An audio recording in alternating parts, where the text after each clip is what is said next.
جی جی، بہت بہت شکریہ، بس کچھ نہیں نہیں نہیں، میں کچھ بھی نہیں ہوں، اور بہت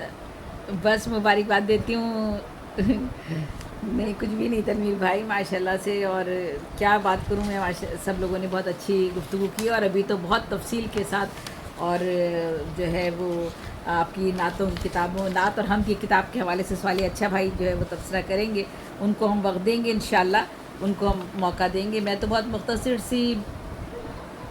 جی جی، آج ہی تنویر بھائی کا فرق ہے جی جی جی، نکالے نکالے، بس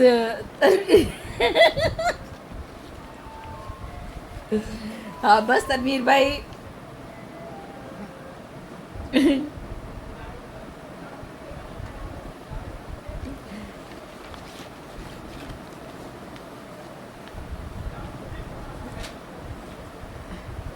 جی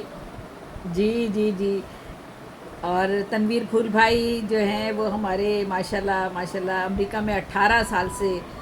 موجود ہیں، اور وہاں کی شہریت 18 سال قبل ان کو مل گئی تھی۔ ایم اے آپ نے کیا ہوا ہے 1973 میں، 73 میں آپ نے ایم اے کیا تھا، اور سابق assistant chief manager state bank Pakistan سے آپ ریٹائر ہوئے۔ پہلی تخلیق آپ کی 1957 میں شائع ہوئی، یعنی میں شاید میں 58 میں ہوئی ہوں، ایک سال بعد جب آپ کی کتاب شائع ہو چکی تھی۔ اچھا جی، اور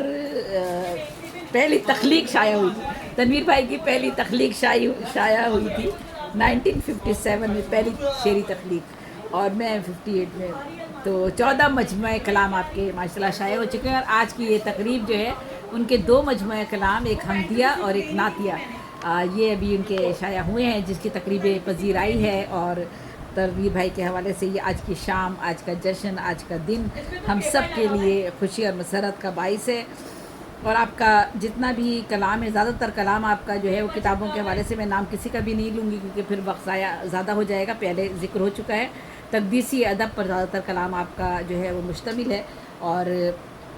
اس کے علاوہ آپ نے نغمات پاکستان سے محبت، رب الوطنی بھی آپ کے خون اور رگ و پے میں جس طرح سے ہم سب کے ہے، اس سے کہیں زیادہ تنویر پھول بھائی کے بھی کلام میں ہمیں ملتی ہے، جس کے حوالے سے انہیں پاکستان میں صدارتی ایوارڈ سے نوازا گیا، ان کے ملی نغمات پر، اور ادب اطفال کے حوالے سے جو انہوں نے کام کیا اس پر بھی ان کو سندھ گورنمنٹ نے کیش ایوارڈ 1 لاکھ روپے بھی دیا، اور ان کو ایوارڈ سے بھی نوازا۔ اس کے علاوہ جو سب سے اہم بات ہے جو شاید ہم نے کبھی بھی نہیں بتائی، وہ یہ ہے کہ آپ کا کلام ہندوستان کی درسی کتب بال بھارتی برائے جماعت دوئم میں سردی کا گیت، آپ کی نظم کے سلیبس میں شامل ہے ہندوستان میں، یہ ہم نے کبھی تنویر بھائی کی بات نہیں بتائی، اور بہت بڑی بات ہے۔ دیکھیں کہاں کہاں تک علم کی شمع جو ہے پہنچ چکی ہے، اور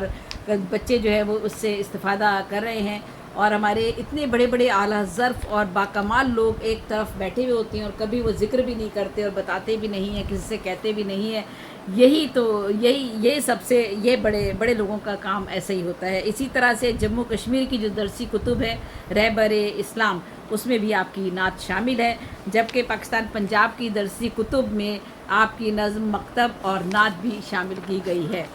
اور بے شمار آپ کے جشن، خصوصی گوشے، نمبرز آپ کے حوالے سے شائع ہوئے ہیں، اور بڑا معروف ادبی جریدہ ہے بلاگ، آپ جانتی ہیں،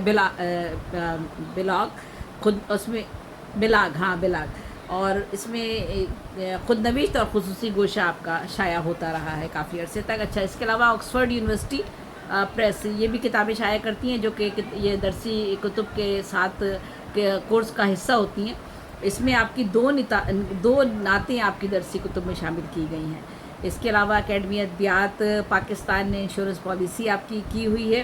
اور اہل قلم ڈائریکٹری جو ہے اکیڈمی ادبیات کی، اس میں بھی آپ کے قواعد درج ہیں۔ باقی امریکہ، برطانیہ، سعودی عرب، اٹلی، پاکستان اور ادبی جہاں کانفرنسیں جو آپ ہوئی ہیں، ان میں آپ کی شمولیت اور شاعری کے حوالے سے بے شمار اعزازات اور ایوارڈ آپ کو مل چکے ہیں، اور قطعات تاریخ جو ہے وہ آپ کا ایک خاص حوالہ ہے، اور بہت بڑا حوالہ ہے۔ ممتاز شخصیات کے حوالے سے یاد رفتگاہ میں آپ نے بڑی بڑی شخصیات کے حوالے سے نہ صرف ان کی تاریخ نکالی ہے اور ان پر کتاب کہے ہیں، بلکہ اس کے علاوہ بھی اور لوگوں پر بھی آپ نے کتاب لکھے ہیں اور یہ تاریخ نکالی ہے آپ نے۔ یہ بڑا مشکل فن ہے، آسان نہیں ہے، وہ کہ میں نے مختلف اصناف پہ شاعری کی ہے، لیکن مجھے یہ فن نہیں آتا، بالکل نہیں آتا۔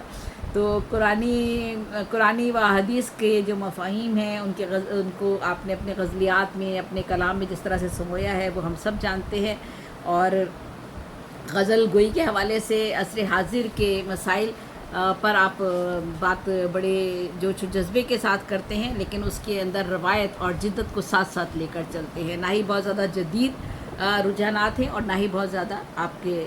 کلاسیکل نظریات ہیں، بلکہ آپ اس کے بین چلتے ہیں۔ اور آپ کا مطمع نظر شاعری کا جو ہے، یہ میں نے بہت ابتدا سے، ابھی سے نہیں بلکہ آپ کی بہت ابتدائی زندگی سے آپ نے اپنی شاعری کو ایک مشن اور ایک مقصد کے تحت اپنایا، اور وہ مشن اور مقصد یہ تھا کہ انسانی فلاح اور نوع انسانی کی بہتری کے لیے اگر شاعری سے اور قلم سے اور آپ نے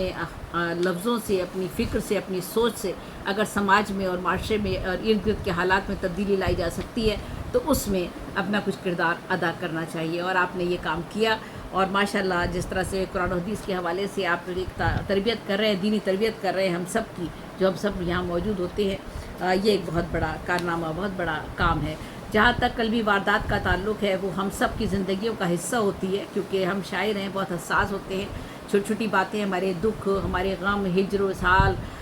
انتظار، جدائی، تنہائی، بہت ساری چیزیں ہیں جو ہمیں متاثر کرتی ہیں۔ یہ اس پر بھی آپ نے کلام کہا، اور بہت عزت و وقار اور احترام کے ساتھ آپ نے ان سارے جذبات اور احساسات کی عکاسی کی ہے، اور آپ کے کلام میں بہت ہی تقدس ایسے معاملات میں بھی پایا جاتا ہے۔ کہیں کسی جگہ میں کوئی ایسی چیز نظر نہیں آتی کہ ہمیں جو ہے وہ ہمیں کوئی ایسی بات کہہ سکے کہ یہ رومانوی کلام جو ہے یہ محفل میں نہیں پڑھا جا سکتا، یا اپنی بہن بیٹی کے سامنے ہم نہیں پڑھ سکتے اسے۔ تو استاد سخن ہیں، اور آپ کے بے شمار بہت سے شاگرد آپ سے مستفیض ہوتے رہتے ہیں۔ آپ کی استادانہ کا جو ہے آپ کے جو آپ کے استادی جو آپ کی ہے شاعری کے حوالے سے، اس میں اور سب سے بڑی بڑھ کر بات یہ ہے کہ بلا معاوضہ آپ یہ خدمات انجام دیتے ہیں۔ یوں تو بہت سے لوگ ہیں جو اپنا فن اور اپنا محنتانہ جو ہے اپنی مجبوریوں کی وجہ سے بیچنے پر مجبور ہو جاتے ہیں، لیکن تنویر پھول بھائی نے کبھی یہ راستہ نہیں اپنایا، اور ایسے بہت بے شمار لوگ اور بھی ہیں جنہوں نے کبھی یہ راستہ نہیں اپنایا، کیونکہ پیسہ اور دولت، یہ کمائی ایسی ہے کہ آپ جتنا بھی کما لیں پیسہ تو ختم ہو ہی جاتا ہے، تو پھر اسے اس طرح سے کمانا مناسب بھی نہیں لگتا کہ آپ جو ہے وہ اسے بیچا جائے، کہ علم کو بیچا جائے۔ تنویر بھائی ایسے استادوں میں شامل ہوتے ہیں جنہوں نے ہمیشہ جو ہے رہنمائی کی ہے استاد سخن کی حیثیت سے۔ آپ کا سماجی شعور اور شعری پختگی جو ہے، بہت ہی استادانہ طرز فکر آپ کا ہمیں آپ کے اشعار میں نظر آتا ہے۔ ایک دو اشعار آپ کے پڑھتی ہوں اور اجازت چاہوں گی۔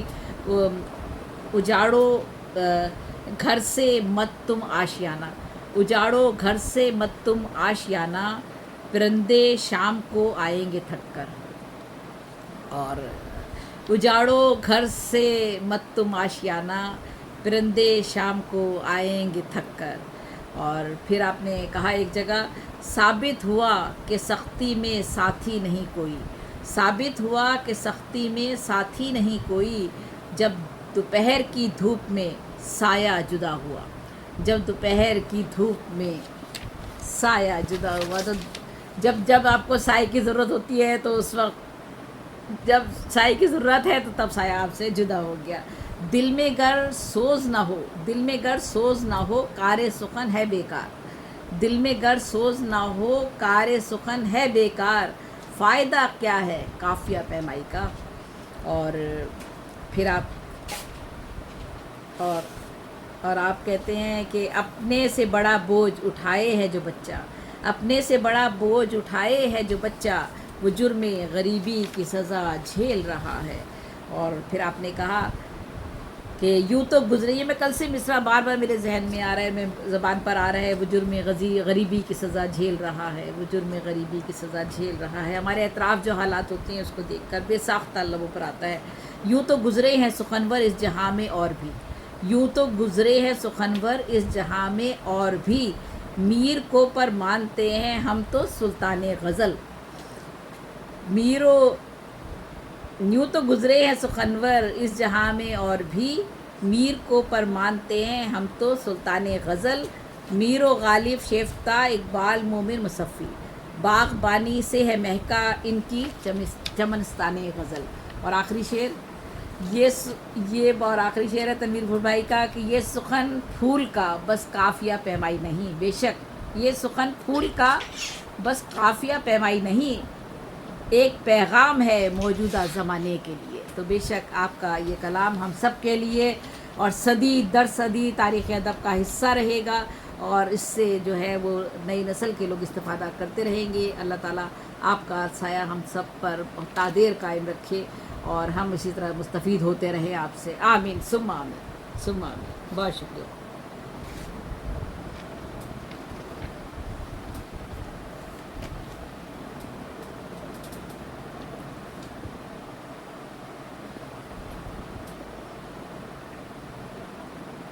جی اب وہ باتیں ریپیٹ نہ کریں جو ایک بار ہو چکی ہیں. جی جو ہو چکی وہ نہ کریں. جی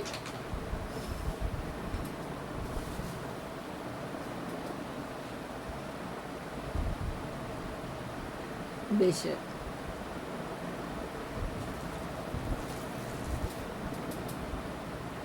چاہے ادھر اور